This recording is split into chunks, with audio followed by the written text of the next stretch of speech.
জুনায়েদ আল হাবিব অল্প কিছুক্ষণের মধ্যে আমাদের মাঝে উপস্থিত হবেন। সম্মানিত উপস্থিতি, এ পর্যায়ে আপনাদের সামনে বক্তব্য রাখবেন হেফাজতে ইসলাম বাংলাদেশের অন্যতম নেতা, কারা নির্যাতিত আলেম দ্বীন মুফতি ফখরুল ইসলাম।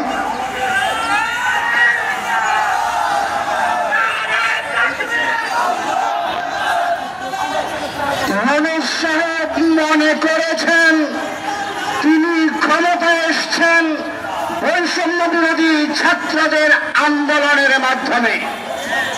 আমরা বলতে চাই, মানুষ সাহেব আপনি ক্ষমতায় এসছেন 2013 সালে ছাত্র চত্বরের প্রতিটি রক্তের ফোঁটার বিনিময়ে।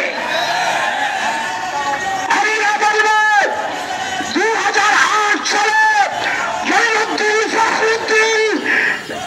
ইসলাম বিরোধী, কোরআন বিরোধী নারী নীতিমালা প্রতিষ্ঠা করতে চেয়েছিল। বাংলার জনগণ আস্থা করে নিক্ষিপ্ত করেছে, বাংলাদেশ থেকে পালিয়ে যেতে বাধ্য হয়েছে। তাদের বসানো ভারতীয় নেত্রী আমাদের ভাবি শেখ হাসিনা এই নারী নীতিমালা প্রতিষ্ঠা করতে চেয়েছিল। বাংলাদেশের জনগণের ওলামায়ে কেরামের আন্দোলনের মাধ্যমে বাংলাদেশ থেকে পালাতে দিল্লি চলে যেতে বাধ্য হয়েছে। স্পষ্ট ভাষায় বলছি, যদি আগামীকালের সমাবেশের পূর্বে হেফাজতে ইসলামের নেতৃবৃন্দের মামলা প্রত্যাহারের ঘোষণা না দেন, বিরোধী নারী নীতিমালা সংস্কার কমিশন বাজেয়াপ্ত না করেন, আগামীকালকের মহাসমাবেশ হবে বাংলাদেশের ইতিহাসের স্মরণকালের সেরা মহাসমাবেশ। স্পষ্ট ভাষায় বলছি, মহাসমাবেশ থেকে যে কর্মসূচি আসবে আমরা জান মাল কোরবান করে সেই কর্মসূচি পালন করতে রাজি আছি তো ইনশাআল্লাহ। সম্মানিত উপস্থিতি, এখন বক্তব্য রাখবেন হেফাজতে ইসলাম বাংলাদেশের অন্যতম নেতা মাওলানা মুফতি আজহারুল ইসলাম।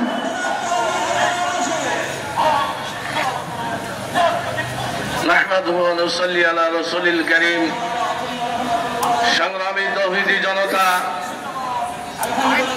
আমলি সরকার নির্বাচনের 1 মাস আগে এখানে বলে গিয়েছিলাম, এখানে দাঁড়িয়ে বলেছিলাম এই দেশের প্রত্যেকটা জনগণ ঐক্যবদ্ধভাবে যুদ্ধের প্রস্তুতি নিয়ে মাঠে নামলে আমলি সরকারের পতন ঘটবে। আপনারা সবাই ঐক্যবদ্ধভাবে, আমরা সবাই মিলে ঐক্যবদ্ধ মাঠে থাকার কারণে আমলি পালিয়েছে, ভারতে গিয়ে পালিয়েছে, ঠিক কিনা? আজকে পরিষ্কার ভাষায় বলে যাই, আমলি ফেসিবাদ সরকারের নির্যাতন অত্যাচারের কারণে বাংলাদেশের সমস্ত মানুষ ঐক্যবদ্ধ হয়ে হাসিনা সরকার, ফেসিবাদ সরকারকে তাড়িয়েছে। আমরা সকলে আস্থা রেখেছিলাম ডক্টর ইউনূস সাহেব মনে হয় দেশটাকে একটা সুন্দরভাবে পরিচালনা করবে। এদেশে আলেম ওলামাগণ 16 বৎসর পর্যন্ত জেল জুলুম গণহত্যার মধ্য দিয়ে ফেসিবাদের সাথে মোকাবেলা করে গেছে। আলেম ওলামাদের কথা দাবি মনে রাখবে, কিন্তু ডক্টর ইউনূস সাহেব আস্থা হারিয়ে ফেলতেছেন, ঠিক কিনা? নারী কমিশন নামে যে প্রস্তাবনা দিয়েছে, এই প্রস্তাবনা যদি বাংলার মানুষগুলো একটিগুলো মুসলমান মানে, সে আর মুসলমান থাকে না। বৌদ্ধবাদের প্রস্তাবনা যদি মানে কোন মানুষ আর কোন মুসলমান সব নাস্তিকে পরিণত হয়। ডক্টর হিসেবে পরিষ্কার ভাষায় বলতেছি, চট্টগ্রামে কমিশন করছেন ইসলাম বিরোধী সমস্ত প্রস্তাবনা দুর্দার সময়ের ভিতরে যদি বাতিল না করেন, বাংলাদেশের তরুণ জনতা ঐক্যবদ্ধ মানে আবারও যুদ্ধের বস্তু নিয়ে আপনাকে ওই দেশ থেকে তাড়াবে, ডেকে। সম্মানিত উপস্থিতি, এখন বক্তব্য রাখবেন হেফাজতে ইসলাম বাংলাদেশের অন্যতম নেতা মাওলানা ডক্টর সোহাইব আহমদ।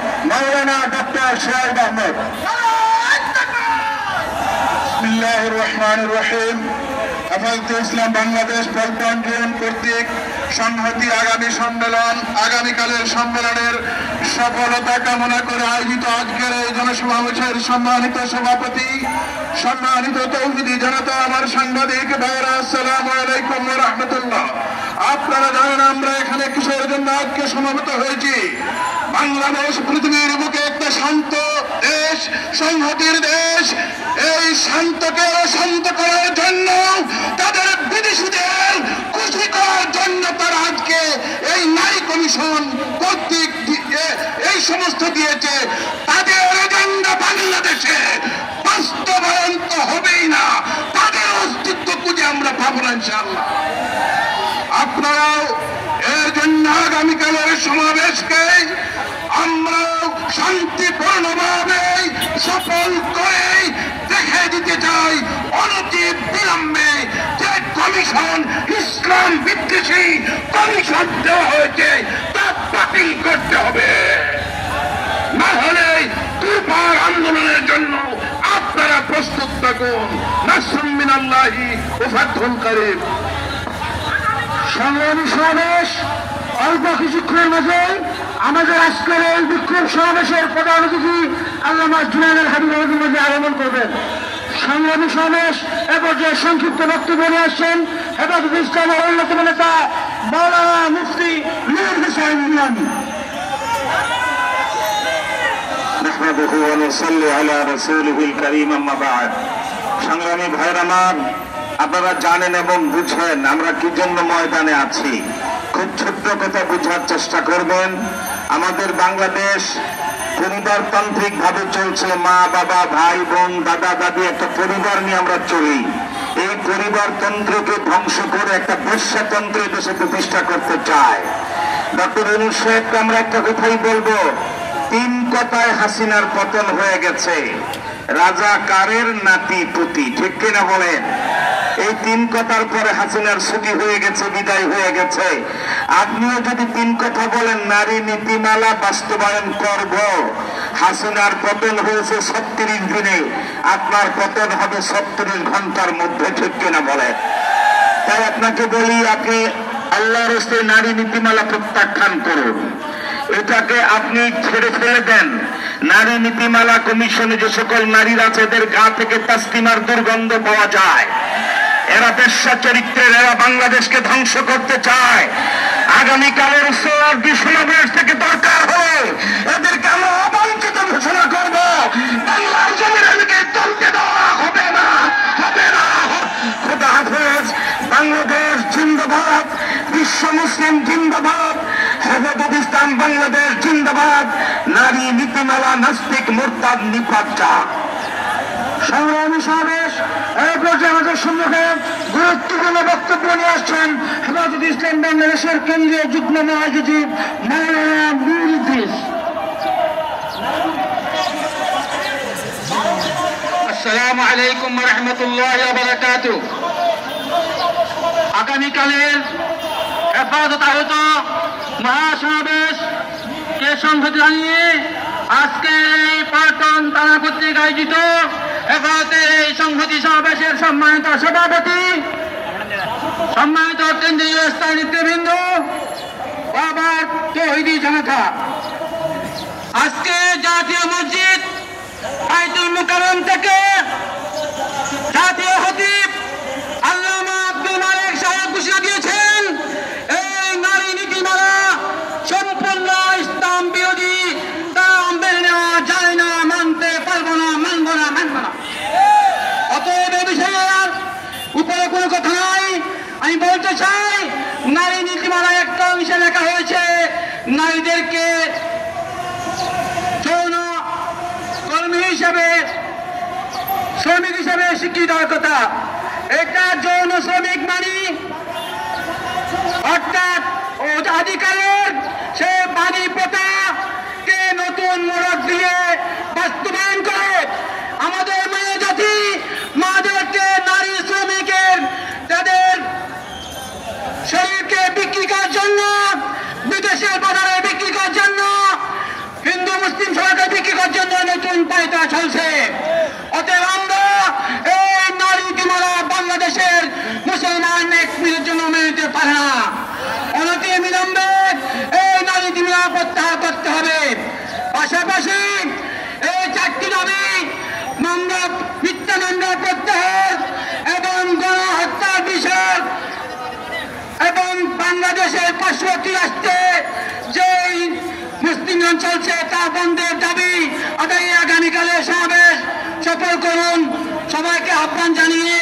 পাশাপাশি গত দুদিন আগে রামপুরা একজন ইমাম সাহেব শেখুল ইসলামকে গুম করা হয়েছে, কোনো হদিস পাওয়া যায়নি। সরকারকে বলতে চাই, ফ্যাসিস্ট সরকার আমাদের মতো কি এখনো কোন বাকি থাকে, তাহলে আমরা ন্যায় বিচার কোথায় পাবো? অনতি বিলম্বে সংশ্লিষ্ট ইমামের মুক্তির সন্ধান দিন, না হয় মান আপনার হতাশ হবে। এবার ইসলাম জিন্দাবাদ, এবার ইসলাম জিন্দাবাদ। আগামী মানের সমাবেশ সফল হোক, সফল হোক। সম্মানিত উপস্থিতি, এখন বক্তব্য রাখবেন হেফাজতে ইসলাম বাংলাদেশ পল্টন জোনের অন্যতম উপদেষ্টা ও কেন্দ্রীয় নায়েব আমির হযরত মাওলানা আব্দুল কাইয়ুম সুবহানী।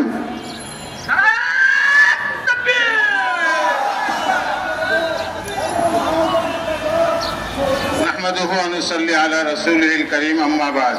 ইনশাআল্লাহ আগামীকালের মহাসমাবেশে আমরা সবাই যোগ দিব, কি বলেন, ঠিক কিনা? এবং এই নারী নীতিমালা সহ অন্যান্য যত কোরআন এবং ইসলাম বিরোধী নীতিমালা প্রণয়ন হচ্ছে, আমরা আমাদের জীবন দিয়ে, আমাদের জান মাল দিয়ে এর বিরোধিতা করে যাব। ইনশাআল্লাহ আমাদের সঙ্গে আছেন। আমি সবাইকে অনুরোধ করব যে আমরা যারা এখানে আছি, আমরা আগামী দিনের মহাসমাবেশে যোগদানের জন্য আমরা এই সকল দিনদার মুসলমানদেরকে দাওয়াত দেব এবং সকলেই যেন সকাল 9টার মধ্যে আমরা সোহরাওয়ার্দী উদ্যানকে কানায় কানায় ভরিয়ে তুলব। আল্লাহ আমাদের সবাইকে তৌফিক দান করুক, আমিন। সম্মানিত উপস্থিতি, এই পর্যায়ে আপনাদের সামনে বক্তব্য রাখবেন হেফাজতে ইসলাম বাংলাদেশের কেন্দ্রীয় সহ সাংগঠনিক সম্পাদক, হেফাজতের সাবেক মহাসচিব আল্লামা নূর হোসেন কাসেমীর সুযোগ্য উত্তরসূরি মুফতি জাবের কাসেমী। মুফতি জাবের কাসেমী।